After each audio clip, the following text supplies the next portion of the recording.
वो सूरज भैया है ना, हम उनकी साली हैं। हाँ, हम कल ही गांव से आई हैं। श्याम भैया ने कहा है कि जब तक हम लौट कर नहीं आते तब तक हम दोनों आपकी सेवा करें। अच्छा, तुम्हें भेजा है? कितना ख्याल रखते हैं ये मेरा। अब आप चिंता मत करो, आप बस आराम करो। अब से घर के सारे काम और आपकी देखभाल मैं करूंगी। आपके पैर में चोट लगी है ना, मुझे श्याम भैया ने सब बता दिया। अब आप आराम से बैठो, मैं आपके लिए गरम गरम खाना बना कर लाती हूँ। पर घर में तो कुछ भी खाने का नहीं है, तुम मेरे लिए क्या बनाओगी? आप चिंता मत कीजिए, श्याम भैया ने हमें सामान खरीद कर भिजवा दिया है, वो हमने दरवाजे पर रख दिया है, मैं अभी लेकर आती हूँ।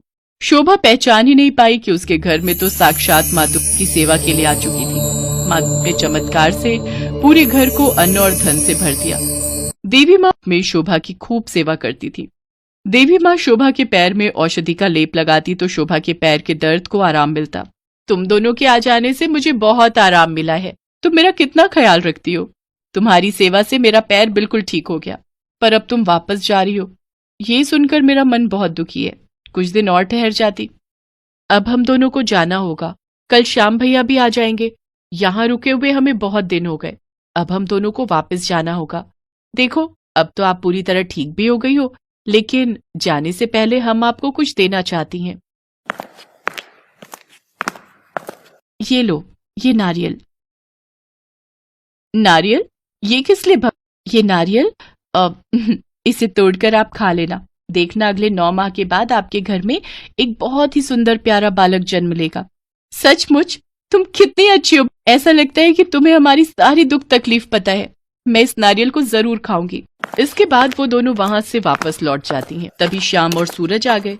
शोभा ने श्याम से भवानी के बारे में बात की तो वो हैरान रह गया। सूरज की तो कोई साली थी ही नहीं।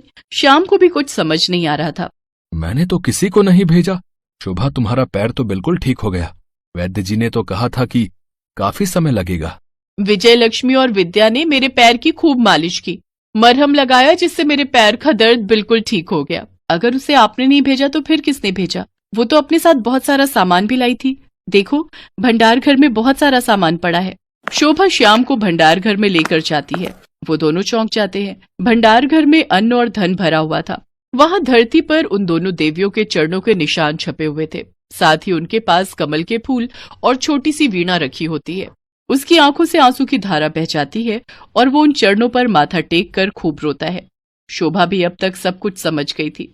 शोभा, माँ स्वयं हमारे घर आई थी, उन्होंने तुम्हारी सेवा की, इस घर को अन्न धन से भर दिया। हे मैया, मुझे आपके दर्शनों का सौभाग्य नहीं प्राप्त हो सका। मुझे उनके दर्शन हुए, पर मैं उन्हें पहचान नहीं पाई। मैंने तो उनसे अपनी सेवा करवाई, सारे घर का काम करवाया। हे माँ दुर्गा, मेरी भूल को क्षमा कर देना। आपने हमारे लिए इतना कुछ किया और मैंने कभी आपकी ठीक से पूजा तक नहीं की। आपकी महिमा अपरंपार है मैया। शोभा और श्याम साथ में माँ दुर्गा और माँ सरस्वती के मंदिर जाते हैं। अब श्याम और शोभा की जिंदगी में सब कुछ था। माँ दुर्गा के आशीर्वाद से उसके घर में अब किसी भी चीज की कोई कमी नहीं थी। माँ लक्ष्मी और माँ सरस्वती का नाम लेकर शोभा ने उस नारियल को खाया, जिसके फलस्वरूप 9 महीने के पश्चात उसके घर में बहुत ही सुंदर बालक का जन्म हुआ, जो कि बहुत ही तेज बुद्धि का था। माँ लक्ष्मी और सरस्वती की कृपा से उन दोनों की जिंदगी अब खुशियों से भर गई।